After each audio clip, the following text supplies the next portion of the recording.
to understand this is a momentous week. You have a lot going on in Europe. You've got the NATO Security Conference that's happening.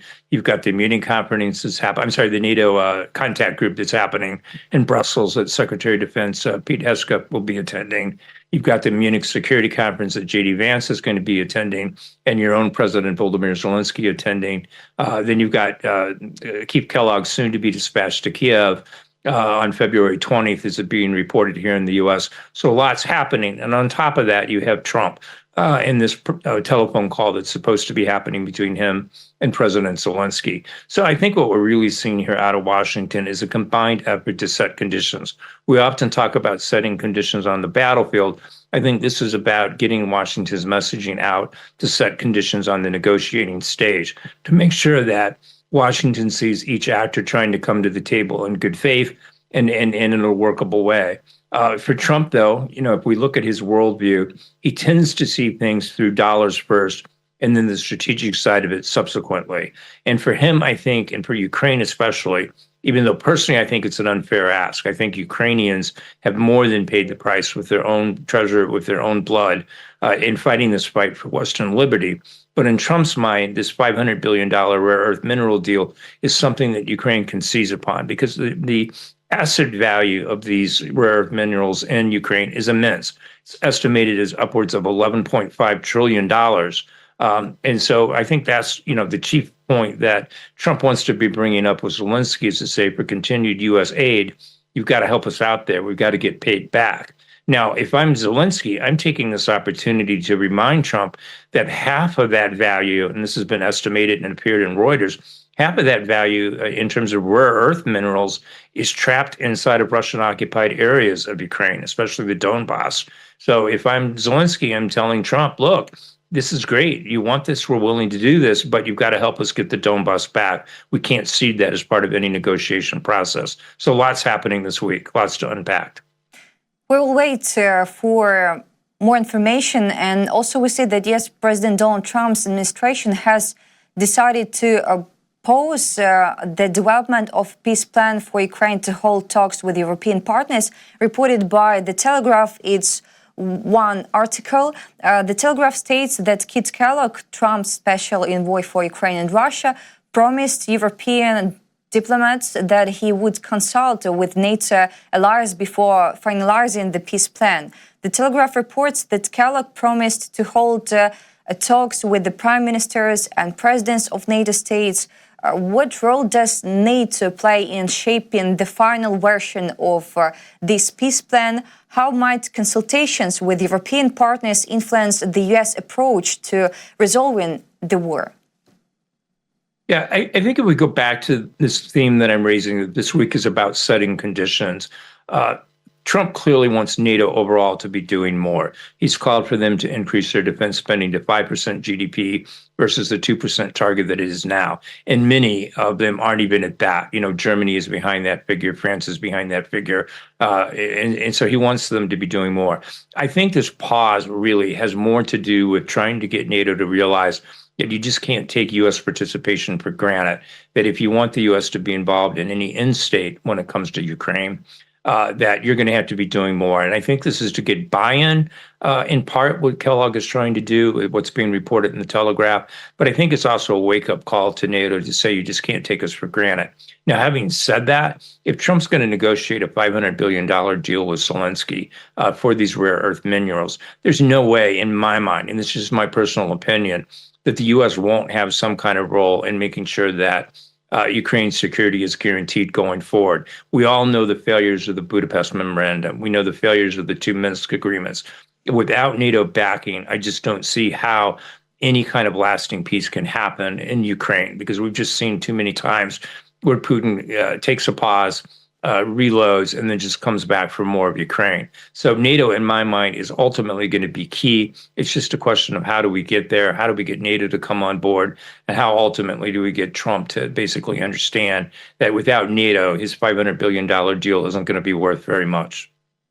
Also, Mike Waltz, National Security Advisor to U.S. President Donald Trump, has stated that Europe should take responsibility for Ukrainian security guarantees after the war, and that the United States should recover its military aid cost through partnership on rare earth metals, as you said, reported by Waltz in an interview with NBC. If we talk about a quote, he said that I think an underlying principle here is that the Europeans have to own this conflict war going forward. President Trump is going to end it, and then in terms of security guarantees, that is squarely going to be with the Europeans. Why such rhetoric? How do you see Europe's role in ensuring Ukrainian security guarantees after the war? Right. Yeah. As I just mentioned, I think this is really about getting Europe to wake up. There's definitely a big threat that Putin not only poses in the current time frame in Europe, but potentially long term. And if you look deep down, you see other statements that are coming from Mike Waltz, coming from Pete Hegseth. For instance, with Pete Hegseth in the Defense Department press release about his upcoming trip, and it's in progress as we speak now to Brussels, to Germany, and to Poland. He called Poland a model NATO ally because Poland is almost at 5% GDP spending. And so I think what Mike Waltz is trying to do here is to echo that messaging that began with Trump, is to say, Europe, you've got to be doing more. You can't take our participation for granted. And again, I think at the end of the day, I doubt any kind of long-term security arrangements in Ukraine as the result of any peace or ceasefire deal. I doubt those are sans U.S. involvement. I think the U.S. will be involved. But for right now, I think what Trump is trying to do is get Europe to wake up. You've got this major threat. It's closest to you as opposed to us, and you need to be doing more. But again, I'm very confident that the U.S. will be there at the end of the day, because there's just no other way to secure that $500 billion deal unless U.S. forces back it up as well. Also, Mark, do you agree with a statement that Europe cannot guarantee Ukrainian security without the United States of America? Yeah, I agree. Europe on its own cannot. Can Europe be doing more to protect itself and ultimately Ukraine by extension? Absolutely. And I think that's what Trump is trying to accomplish here, which is to say, Europe, you've been riding on our coattails long enough from a defensive standpoint. You've got to be doing more. And I think, Ukraine in that regard is a shining example. If you want one country in addition to Poland that has really been doing the most, it's Ukraine. I mean, Ukraine arguably has done more to safeguard NATO in these last almost 3 years now, as we approach the end of this month and the third year this war comes to an end, and we go into the fourth. Ukraine has done the most of any country in terms of protecting Europe. And so from that standpoint, I'm hopeful. I think we're headed in the right direction. I think ultimately Trump will get that. But again, Europe is not going to be able to do this on its own. I don't think you're going to see the U.S. do it unilaterally either. I think this is really a question that it comes down to. It's got to be NATO. It's got to be NATO that ultimately provides the guarantees. And in my opinion, I'll just add this last brief point. I do believe that it's key for Ukraine to become part of NATO. I've called for that with my writing partner, Colonel Jonathan Sweet, who is a former U.S. Army intelligence officer. We've both said that Ukraine has already earned the right to be in NATO with what they've accomplished on the battlefield. And I think NATO is the best safeguard for Ukraine going forward.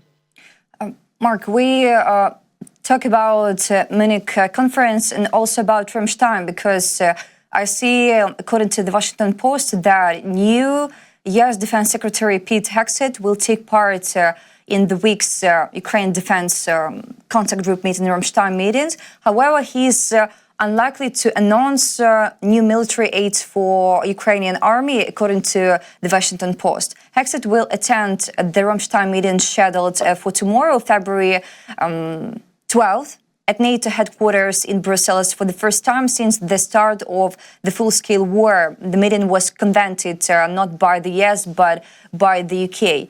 Your own expectation? Yeah, I think at this point, this early on in the administration, Hegseth is going to be more in a managerial kind of role with the Pentagon itself. I don't expect a lot of policy decisions to be coming from Hegseth himself.